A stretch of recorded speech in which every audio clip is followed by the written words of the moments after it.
Hi guys, welcome to our channel. இன்றைக்கி பார்த்திங்கன்னா நான் எங்கே போயிருந்தேன்னா, இது வந்து பூர்ணாங்குப்பம் அப்படின்ற ஊரில் வந்து மயான கொள்ளை நடக்குது.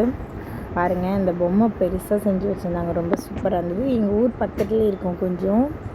ஸோ நாங்கள் போயிருந்தோம், ரொம்ப சூப்பராக இருந்துச்சு. எல்லா வருஷமுமே போவோம், பட் நான் மேரேஜ் ஆனதுலேருந்து போகிறேன். அதுக்கு முன்னாடி பிஃபோர் மேரேஜ் எனக்கு தெரியாது. இது பார்த்திங்கன்னா அங்கே என்ன சொல்கிறது, என்னமோ ஒன்று. ஆனால் இத்தனை வருஷமாக போகிறேனே தவிர பாருங்களேன், குட்டி பசங்களுக்கெலாம் அந்த மேக்கப் போட்டிருந்தாங்க, ரொம்ப அழகாக இருந்துச்சு. இது வேண்டுதல் போல். நான் கூட நினச்சேன் இது வந்து எல்லாம் அந்த ட்ராமா பண்ணுற ஆர்டிஸ்ட் மட்டும்தான் போடுவாங்கன்னு. பட் இது அப்படி இல்லை, இது வந்து வேண்டுதல் போல் எல்லாருமே போட்டிருந்தாங்க. நாங்கள் இத்தனை வருஷமாக போகிறேங்க, ஆனால் ஒரு நாள் கூட அது கோயிலுக்குள்ளே போய் சாமியை பார்க்கல. செம்ம ரஷ்ஷாக இருக்கும், உள்ளே போய் பார்க்குறதுக்கு அந்த இது வரவே இல்லை. என்னமோ அந்த பிளெஸ்ஸிங் எனக்கு இன்னும் கிடைக்கலன்னு நினைக்கிறேன். ஒரு நாள் ஃப்ரீயாகவாச்சும் போயிட்டு வரணும். இங்கே பாருங்கள், எல்லாமே நின்றுட்டுருக்காங்க ட்ராமா ஆர்டிஸ்ட்லாம். இவங்க வந்து ட்ராமா போட்டுட்டு தான் அந்த பொம்மை படுத்திருக்காருல, அவர் நேம் வந்து என்னென்னா வெள்ளாளகண்டன்னு சொன்னாங்க. ஸோ அவர் வந்து அழிப்பாங்க போல் அது இந்த ஸ்டோரி முடிச்சுட்டு. அது என்ன ஸ்டோரின்னு எனக்கு இது வரைக்கும் தெரியல, யாரும் சொல்லவும் இல்லை கிளியராக.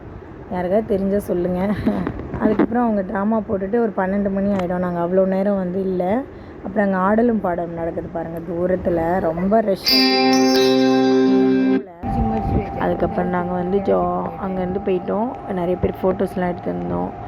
பாருங்கள் எவ்வளோ பெரிய பொம்மை பண்ணியிருக்காங்க. இந்த ஸ்டோரி எனக்கு தெரியாது, பட் எதுக்கு அழிக்கிறாங்கன்னு. அது ப்ரெக்னென்ட் லேடி மாதிரி படுத்துட்டு இருந்தாங்க. அவங்க என்ன சாமின்னா வெள்ளாளகண்டே அப்படின்னு சொன்னாங்க.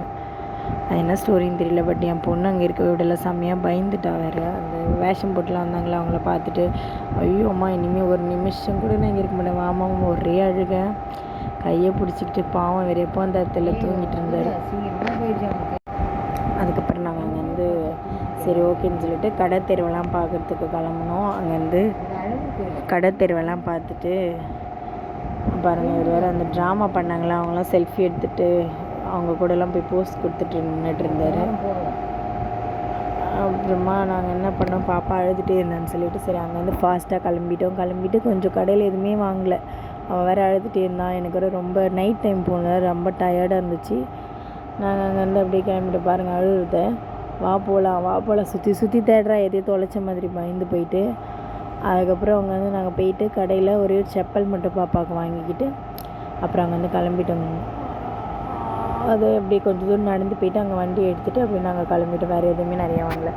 உங்கள் ஊரில் இதே மாதிரி இப்போ மாசி மாதத்தில் மயான கொள்ளை நடக்குமான்னு சொல்லுங்கள். அப்புறம் என்னென்ன திருவிழா நடக்கும்னு சொல்லிவிட்டு கமெண்ட் பண்ணுங்கள் ஃப்ரெண்ட்ஸ். நீங்களும் எங்கெங்கே போனீங்க, என்ஜாய் பண்ணிங்கன்னு சொல்லுங்கள்.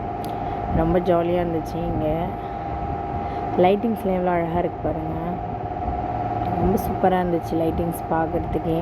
ஆனால் உள்ளே தான் போய் பார்க்க முடியல, சம்மர் இஷ்யூ உள்ளேயே போக முடியல. அந்த ஊர்க்காரங்களையும் நிறைய பேர் இருந்தாங்க. ஸோ அதுக்கப்புறம் வெளியே இருந்தும் நிறைய பேர் வந்துட்டுருக்காங்க கண்டினியூஸாக. அதனால் சம்மர் இஷ்யூ கொஞ்சம் குயிக்காக போயிருந்தால் கூட போயிருக்கலாம். நாங்கள் வரும்போதே டைம் வந்து 9:30க்கு மேலே ஆகிடுச்சி. ஸோ பாப்பாலாம் கூட்டிகிட்டு போகணுன்னு சொல்லிவிட்டு நாங்கள் அங்கேருந்து கிளம்பிட்டோம். ஓகே ஃப்ரெண்ட்ஸ், நீங்களும் உங்கள் ஊரில் என்ன திருவிழா நடக்கும் இந்த தடவை இந்த மந்த்லன்னு சொல்லி கமெண்ட் பண்ணுங்கள், சப்ஸ்கிரைப் பண்ணுங்கள் மறக்காமல். பாய்.